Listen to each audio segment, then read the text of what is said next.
Olá pessoal, tudo bem? Aqui é o professor Reginaldo de Física 1. O que nós vimos até agora foi a introdução à parte de óptica. Agora nós vamos dar continuidade falando sobre a reflexão da luz. Este assunto é muito importante, haja vista que nós iremos compreender a formação de imagens diante de espelhos, por exemplo, espelhos planos, espelhos esféricos. Sabe aquele espelho quando você acorda pela manhã e vai assistir uma aula de física às 7 horas?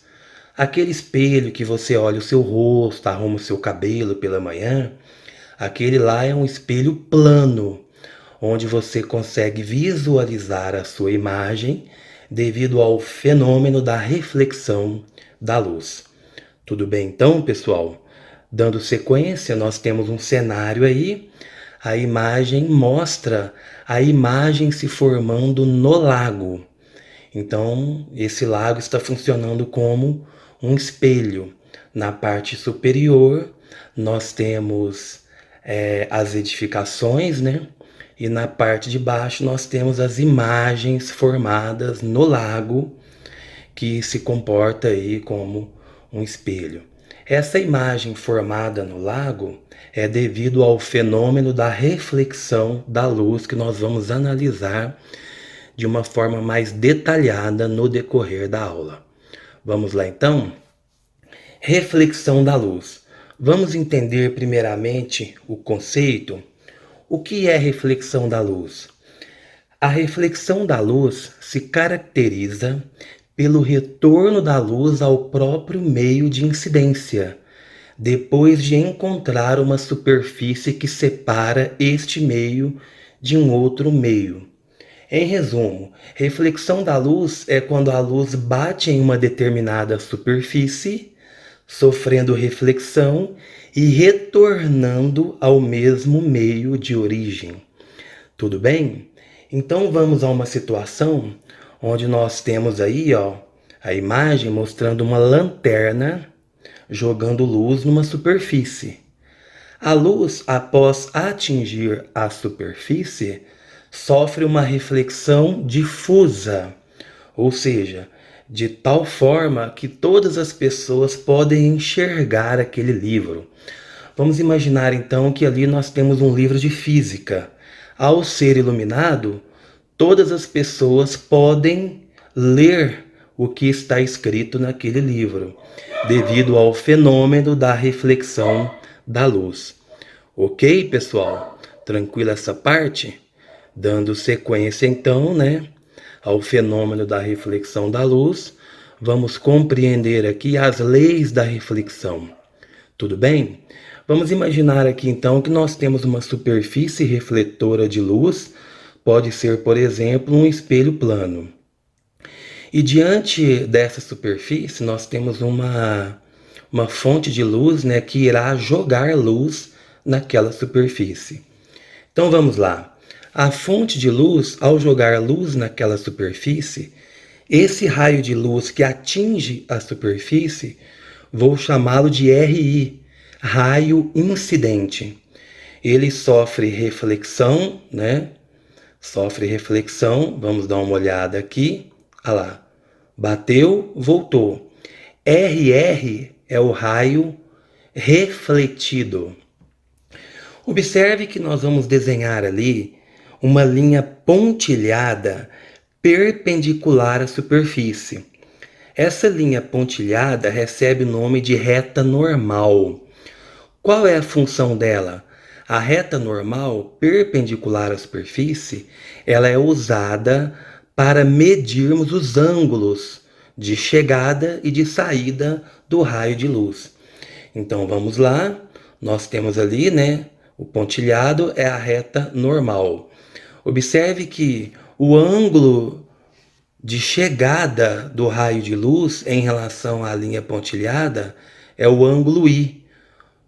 Bom, esse ângulo aqui eu vou chamá-lo de ângulo de incidência. É o ângulo formado entre o raio incidente e a reta normal. A reta normal é essa linha pontilhada aqui, tá vendo? Então, o raio incidente chega na superfície, sofre reflexão. Observe o ângulo formado entre o raio refletido e a reta normal. É o ângulo R. O ângulo R é chamado de quê? Ângulo de reflexão. Tudo bem então, pessoal?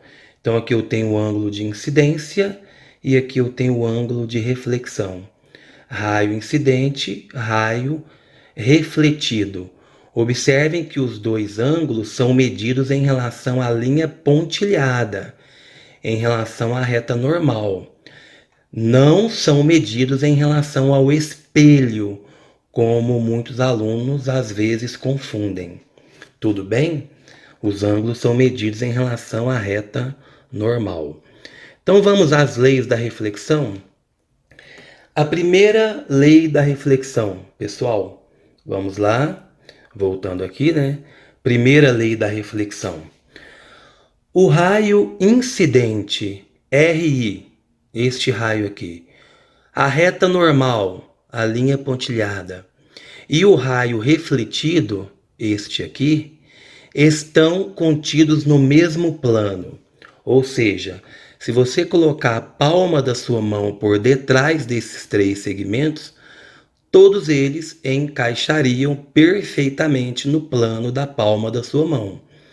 Então, os três segmentos pertencem ao mesmo plano: o raio incidente, o raio refletido e a reta normal. Tudo bem, pessoal? Essa é a primeira lei da reflexão. A segunda lei da reflexão é mega importante. Ela permite a resolução de exercícios. A segunda lei da reflexão diz que o ângulo de incidência tem sempre a mesma medida do ângulo de reflexão. Ou seja, o I e o R serão sempre ângulos iguais. Ou seja, o I e o R são ângulos congruentes. Então aí nós temos as duas leis da reflexão extremamente importantes na resolução de exercícios envolvendo a reflexão da luz. Bom, dando continuidade, nós podemos falar agora numa superfície que reflete regularmente a luz, denominada de espelho plano. Como que você poderia obter um espelho plano na prática? Pegue, por exemplo, uma superfície de vidro e você vai fazer um jato nesta superfície, um jato de prata, por exemplo, e após o jato de prata, você vai dar um polimento especial nesta superfície. Essa superfície de vidro, recoberta por uma película de prata, por exemplo, superpolida, nada mais é do que um espelho plano. Certo, pessoal? Então vamos lá. Espelho plano é uma superfície plana que reflete a luz regularmente. Então, na sequência, nós temos aqui um objeto que se encontra diante de um espelho plano. Iremos perceber onde ficará a imagem desse objeto diante do espelho. Aqui está o objeto e aqui está o espelho plano. Tudo bem? Dando sequência, para que o objeto possa ser visto por alguém diante desse espelho, é necessário que esse objeto jogue luz no espelho. A luz sofrerá reflexão, atingindo os olhos de um observador, de tal forma que o observador possa ver a imagem do objeto diante desse espelho. Então vamos lá? O objeto se encontra a uma certa distância do espelho plano, que eu chamei de D, e o observador se encontra naquela posição ali.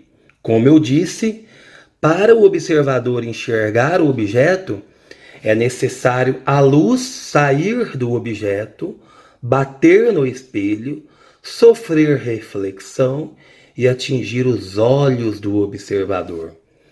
Vou desenhar aqui alguns raios de luzes, né? São infinitos raios de luzes.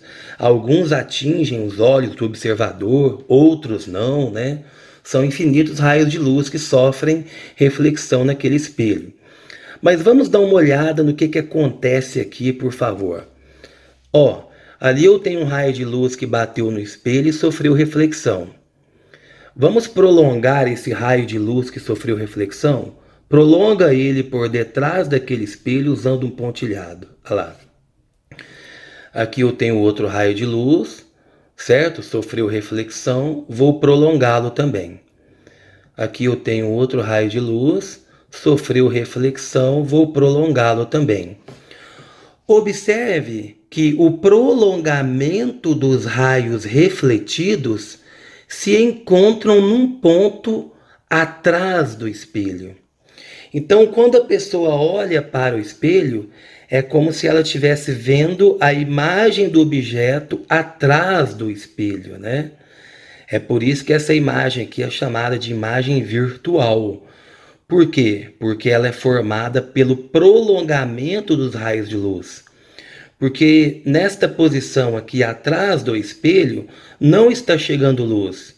O que nós representamos aqui é o prolongamento dos raios refletidos.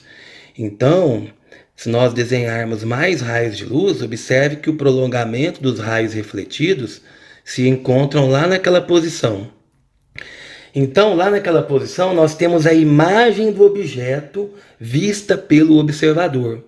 Observe que essa imagem é virtual. Ela é formada pelo prolongamento dos raios refletidos, porque aqui não chega luz. Então, quando a pessoa olha para o espelho, é como se ela estivesse recebendo luz de um ponto objeto localizado atrás do espelho. Então, deixando bem claro, aqui eu tenho o objeto e aqui eu tenho a imagem do objeto.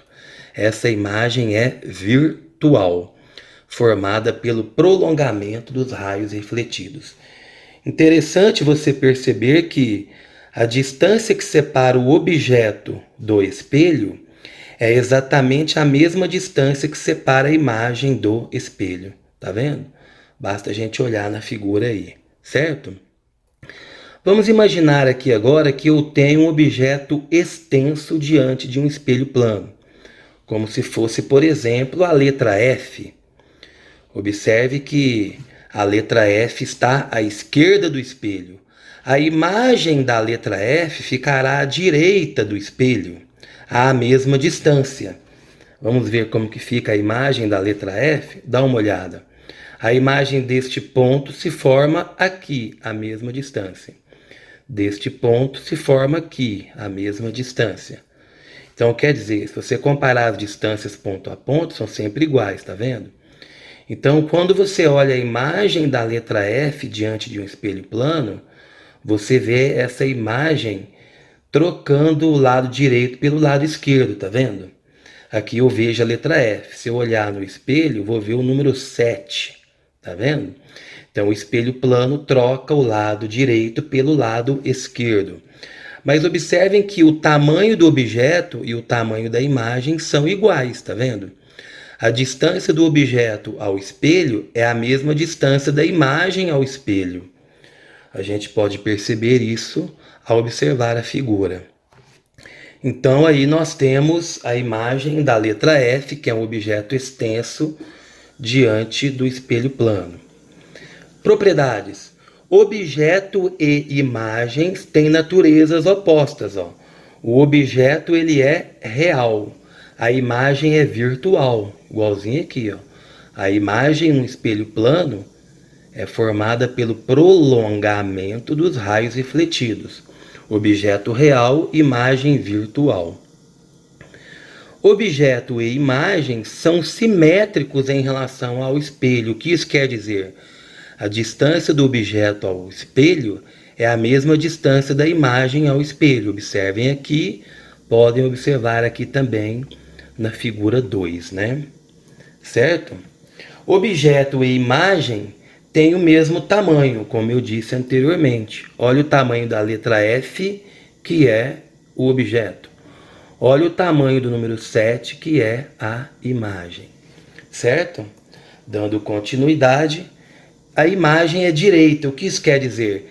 ela troca o lado direito pelo lado esquerdo, mas ela não fica de cabeça para baixo, tá vendo? Observe que aqui os dois pauzinhos se encontram para cima, aqui também, tá vendo? Então essa imagem ela é direita, ela não ficou de cabeça para baixo, né? Tudo bem? Então tá aí as características da imagem de um objeto diante de um espelho plano. Bom, objeto e imagens são enantiomorfas. O que isso quer dizer? Bom, você não consegue sobrepor a imagem no objeto. Se eu colocar, por exemplo, o número 7 em cima da letra F, a gente não consegue sobrepor as duas coisas. Isso aí nós chamamos de enantiomorfismo, né? O objeto e a imagem são figuras enantiomorfas, ou seja, a gente não consegue sobrepor a imagem no objeto. Tudo bem, pessoal? Dando sequência, por favor, né? Nós temos aí a imagem de um objeto pontual diante de um espelho plano. Como eu havia dito para vocês, ali eu tenho uma lâmpada e aqui atrás do espelho eu tenho a imagem da lâmpada que se encontra à mesma distância. Para a gente obter essa imagem, basta você desenhar o raio refletido, aliás, o raio incidente no espelho. Esse raio sofre reflexão em relação à normal, né? Formando o mesmo ângulo, olha lá, ó. Dá uma olhada. Se você prolongar o raio refletido, tá aqui o raio refletido, prolonga ele. Você vai exatamente no ponto de encontro onde está a imagem da lâmpada. Então aqui objeto, aqui imagem. Objeto real, imagem virtual. Distância do objeto ao espelho, a mesma da imagem ao espelho. Tudo bem? Dando sequência, a imagem de um corpo extenso, como eu havia dito para vocês no slide anterior, aliás, no penúltimo slide, né? Onde nós temos aqui, ó, um objeto extenso na forma de um triângulo, por exemplo, né? Vamos ver onde está a imagem do ponto A? Se encontra atrás do espelho a mesma distância, ó. Ponto A está aqui, imagem está aqui, a mesma distância. Ponto B está a essa distância do espelho, a imagem do ponto B, que eu chamei de B', se encontra a mesma distância do espelho, tá vendo? Ó. Então a gente pode concluir que vai acontecer a mesma coisa para o ponto C. C é o ponto objeto, C' aqui, né? Ficou meio apagado, é o ponto imagem. Observe então que ao construir a imagem daquele triângulo, é notável que ele troca o lado direito pelo lado esquerdo, tá vendo? Aqui eu tenho a parte inclinada para a direita que ficou inclinada para a esquerda. O espelho plano faz isso. Ele troca o lado direito pelo lado esquerdo. Por exemplo, quando você levanta a sua mão direita diante de um espelho plano, ao observar a sua imagem, você vai notar a imagem levantando o braço esquerdo, né? É interessante isso. Tudo bem, pessoal? Então, dando sequência, observação, dá uma olhada aí. Dizemos que a imagem formada é direita ou direta, pois não há inversão entre o lado de cima e o lado de baixo. A imagem e o objeto são simétricos em relação ao espelho e de mesmo tamanho, né? A distância que separa o objeto do espelho é a mesma distância que separa a imagem do espelho. Tudo bem? Dando sequência à nossa aula, o objeto e a imagem são enantiomorfos, ou seja, não se sobrepõem, como eu havia dito para vocês no slide anterior. Tudo bem? Bom, agora ficou faltando ali a letrinha O, né? Translação do espelho plano. Então vamos lá. Translação do espelho plano também é um aspecto importante. Às vezes o aluno confunde um pouquinho. O que nós temos aqui? Vamos concentrar porque essa parte é importante. E é muito fácil você se perder aqui durante a explicação. Bom, ali nós temos um quadriculado onde foi colocado um objeto. Está ali o objeto, certo? E agora a gente vai colocar um espelho diante desse objeto. Como eu disse para vocês, né, a imagem desse objeto se formará atrás do espelho, à mesma distância, né? A distância entre o objeto e o espelho é a mesma distância entre a imagem e o espelho. Então, aqui eu tenho a imagem do objeto. Tudo bem? Bom, logo na sequência a gente vai manter o objeto no mesmo lugar. O objeto está parado, se manterá em repouso no mesmo lugar. Só que agora, o que a gente vai fazer? A gente vai mudar o espelho de lugar. Dá uma olhadinha na figura. O espelho avançou 1, 2, 3 quadriculados. Tá vendo? 3 quadriculados. 1, 2, 3. Então quer dizer, o espelho se moveu para a direita. Agora o espelho não está mais nesta posição. Agora o espelho está nesta posição. Bom, como o objeto está no mesmo lugar, vamos ver o que acontece com a imagem. A distância que separa o objeto do espelho tem que ser a mesma distância que separa a imagem do espelho. Vamos contar. 1, 2, 3, 4, 5, 6, 7 quadradinhos. 7 quadrinhos, dá uma olhada. 1, 2, 3, 4, 5, 6, 7. A posição da nova imagem, né? Se encontra a 7 quadrinhos do espelho. Tudo bem? Não é que a imagem andou 7 quadrinhos. Ela se encontra a 7 quadrinhos do espelho. Por quê? Porque o objeto se encontra a 7 quadrinhos do espelho. Então a imagem se encontra a 7 quadrinhos do espelho. São sempre simétricos, ó. Tudo bem? Agora a gente consegue perceber o seguinte. O espelho, na verdade, percorreu 3 quadrinhos. 1, 2, 3. Quantos quadrinhos a imagem percorreu? Vamos lá. A imagem estava aqui, nessa linha vertical, ó. Nessa linha. Percorreu quantos quadrinhos? 1, 2, 3, 4, 5, 6. Saiu daqui e veio para cá a imagem. Olha que legal. O espelho andou 3 quadrinhos. A imagem andou 6 quadrinhos. Interessante, então quer dizer que a velocidade da imagem foi maior do que a velocidade do espelho, porque tudo ocorreu no mesmo intervalo de tempo. E a imagem percorreu uma distância maior do que a distância percorrida pelo espelho. No caso aqui foi o dobro, né? Então, se a gente contabilizar ali, pessoal, ó, a gente percebe por este segmento aqui, ó, que a imagem andou 6 quadrinhos. Então a distância Dzão percorrida pela imagem é 2 vezes maior do que a distância Dzinho percorrida pelo espelho. Tudo bem? Ah lá. Então a gente pode concluir que os deslocamentos ocorreram no mesmo intervalo de tempo, certo? Tudo ocorre ao mesmo tempo.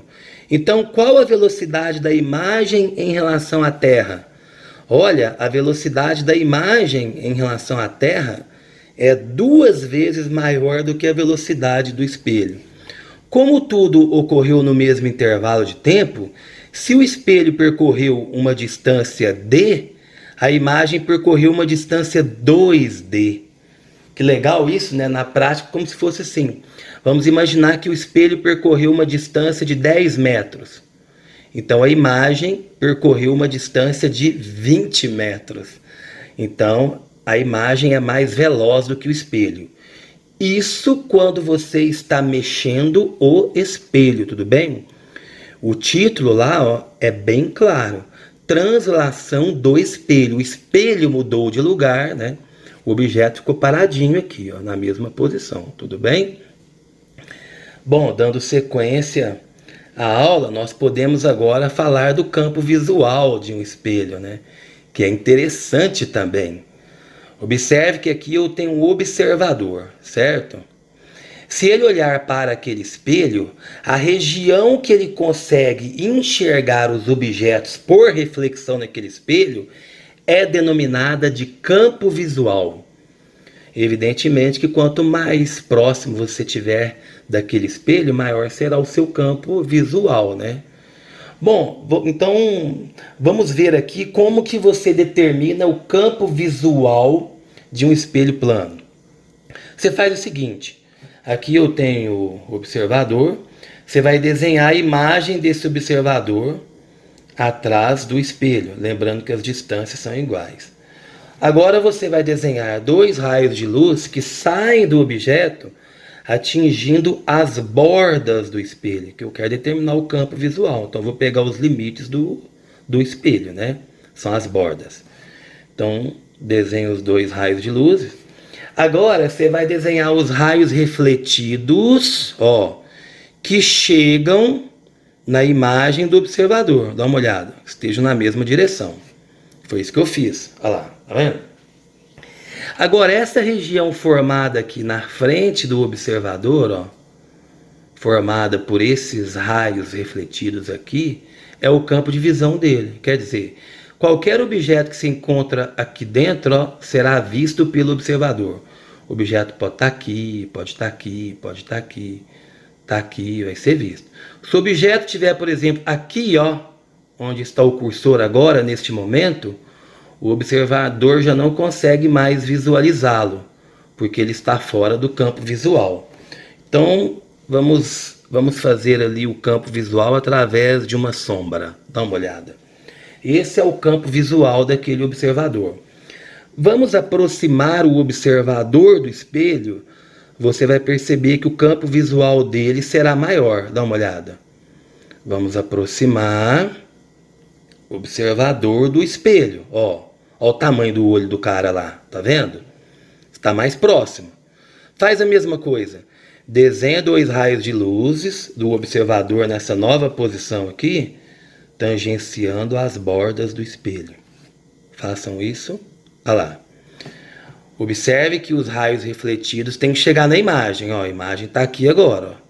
Ó. O observador se aproximou do espelho, então a imagem também se aproxima, porque as distâncias são sempre iguais. Dá uma olhadinha lá. Ó. Agora eu vou fazer uma sombra mostrando o novo campo visual do observador nesta nova posição. Aumentou, tá vendo? Espero que vocês tenham compreendido aí o conceito de campo visual de um observador diante do espelho plano. O campo visual é tanto maior quanto mais próximo estiver o objeto do espelho, como eu havia dito para vocês alguns instantes atrás. Bom, dando continuidade, estamos já quase no finalzinho. Ângulo visual, pessoal. Vamos imaginar aí que você está vendo um objeto de longe. Por exemplo, aí um poste, né? Tá aqui o observador, olha o tamanho do olho do cara. Olhando para o poste. Ele enxerga o poste, ele enxerga a parte superior e a parte inferior. Bom, se você afastar o poste, ou seja, você distanciar daquele poste, né? Porque o poste é fixo, não tem como você mudar o poste de lugar. A única forma de você mudar o poste de lugar é você se afastando dele. É isso que nós temos que imaginar. Então, quando você se afasta do poste, ó, o ângulo de visão vai diminuindo, tá vendo? Então, observe que o θ2 é menor que o θ1. Afastando ainda mais o poste, vai diminuindo o ângulo de visão. O ângulo de visão permite você diferenciar partes diferentes do objeto. O objeto é o poste. Então, o θ3 é o menor ângulo de visão. Observe que se o poste se posicionar muito longe, né? Muito longe aqui, o ângulo de visão vai diminuindo. Vai chegar um determinado momento que você não consegue mais diferenciar as partes daquele objeto. Isso acontece quando esse ângulo aqui é tão pequeno, aproximadamente menor do que 1 minuto. O que é 1 minuto? É 1 grau dividido por 60. Ó, é muito pequenininho, né? Então, vamos colocar aqui para vocês essa observação. O ângulo visual depende da distância do observador ao objeto. Claro, quanto maior a distância do objeto ao observador, menor é o ângulo visual. Os objetos mais afastados parecem menores. Por quê? Porque diminui o ângulo visual, né? Então, quando você vai se afastando do objeto, a sensação que você tem é que ele está diminuindo de tamanho. Por quê? Porque está diminuindo o ângulo visual. Denomina-se limite de acuidade visual o menor ângulo θ formado pelo qual um observador consegue diferenciar pontos diferentes de um objeto, como eu disse para vocês, de aproximadamente 1 minuto. Se o ângulo for menor do que 1 minuto, a gente já não consegue mais diferenciar partes do objeto, né? Porque aí o ângulo de visão se tornou muito pequeno. Certo, pessoal? Então, dando sequência aqui ao próximo slide, para encerrarmos a nossa aula, associação de espelhos. Considere dois espelhos planos, formando entre si um ângulo de 90 graus. Coloque um objeto entre esses dois espelhos. Dá uma olhada.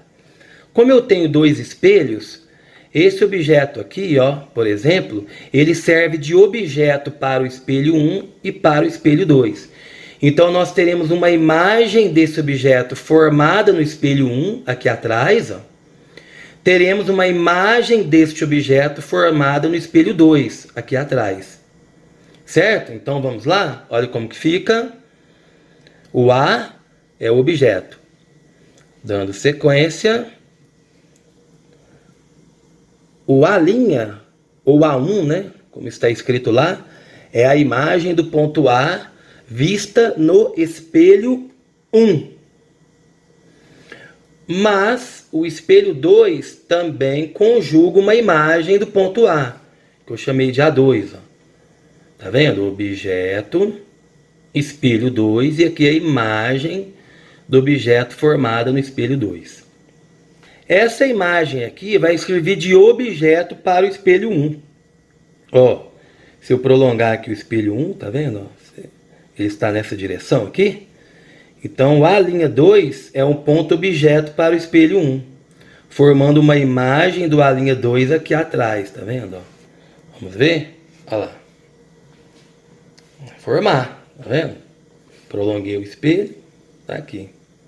Certo? Observe então que o ponto A, diante de uma associação de dois espelhos formando 90 graus, você tem três imagens formadas. Três, ó. Primeira, segunda e terceira imagem. Então, um observador, por exemplo, que estiver olhando para este cenário, ele irá enxergar 4 objetos iguais. Um é o próprio objeto. E os demais são 3 imagens. Em alguns casos, é possível você determinar a quantidade de imagens formadas, usando uma formulazinha. A formulazinha é essa aqui, ó. N é o número de imagens formadas, no caso aqui sabemos que é 3. O alfa é o ângulo formado entre os dois espelhos, no caso aqui 90 graus. Menos 1. Menos 1 porque se eu olho para este cenário, eu vejo 4 objetos. Um é o próprio objeto, então são 3 imagens, né? Então esse menos 1 vem do fato que ao olhar para este cenário, um dos objetos que eu estou vendo é ele mesmo, realmente falando, né? Os outros são 3 imagens do objeto. Então nesse caso aqui a gente pode calcular o número de imagens formadas. Dê uma olhada. N é o número de imagens formadas. É 360 sobre alfa. O alfa é o ângulo formado entre os espelhos, que mede 90. Ó. 360 dividido por 90 vai dar 4. 4 menos 1, 3. Então são 3 imagens formadas quando você tem os espelhos formando 90 graus entre si. Certo? Então, nesta equação, N é o número de imagens formadas para cada objeto. Alfa é o ângulo formado entre os dois espelhos planos, né? E aí nós estamos encerrando esta aula. A associação de espelhos é interessante. Se você colocar dois espelhos planos formando entre si ângulos de 0 graus, um paralelo ao outro, e colocar um objeto no meio, por exemplo, aqui está o espelho E1, você coloca o espelho E2 aqui paralelo ao E1. Ao colocar o objeto no meio, você irá perceber infinitas imagens. Quer dizer que a quantidade de imagens formadas depende do ângulo formado entre os espelhos. Então, pessoal, Para encerrarmos a nossa aula, não podemos esquecer da tarefa de casa. É uma lista de exercício contendo 15 questões envolvendo reflexão da luz e espelhos planos. Dá uma conferida também no gabarito que se encontra no final da lista. Caso tenham alguma dúvida, favor entrar em contato comigo. Boa semana a todos vocês e bons estudos!